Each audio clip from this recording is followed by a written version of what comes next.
नमस्कार मित्रांनो, स्वागत आहे तुमचं आमच्या यूट्यूब चॅनल शिर्के मास्टर यामध्ये। तर आज आपण पाहूया 12वीच्या फिजिक्सचा पेपर पॅटर्न। तर फिजिक्सच्या पेपरात टोटल 4 सेक्शन असतात, section A, section B, section C आणि सेक्शन डी। तर आपण एक एक सेक्शन पाहूया।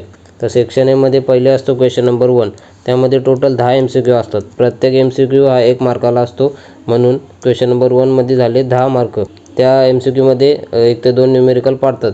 त्याचबरोबर सेक्शन ए मध्ये असतो क्वेश्चन नंबर 2। क्वेश्चन नंबर 2 म्हणजे आन्सर द फॉलोइंग।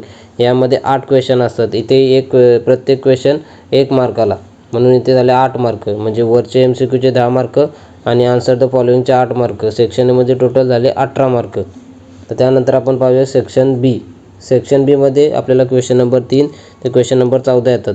म्हणजे टोटल 12 क्वेश्चन येतात। त्या 12 पैकी आपल्याला कुठलेही 8 सोडवायचे असतात आणि त्यामध्ये 12 क्वेश्चनमध्ये 4 ते 5 न्यूमेरिकल पाडतात।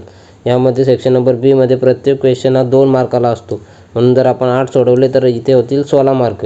म्हणजे सेक्शन बी मध्ये झाले 16 मार्क। आता आपण पाहूया सेक्शन सी। सेक्शन सी मध्ये सुद्धा 15 ते 26 क्वेश्चन नंबर 15 ते क्वेश्चन नंबर 26 इथपर्यंत क्वेश्चन असतात। म्हणजे टोटल 12 क्वेश्चन असतात। इथेही त्या 12 क्वेश्चनमध्ये कुठलेही 8 सोडवायचे असतात। प्रत्येक क्वेश्चन हा 3 मार्काला असतो, म्हणून जर आपण 8 क्वेश्चन सोडवले तर 24 मार्क होतात। अशा प्रकारे सेक्शन नंबर सी मध्ये होते 24 मार्क। तर आता आपण पाहूया सेक्शन डी।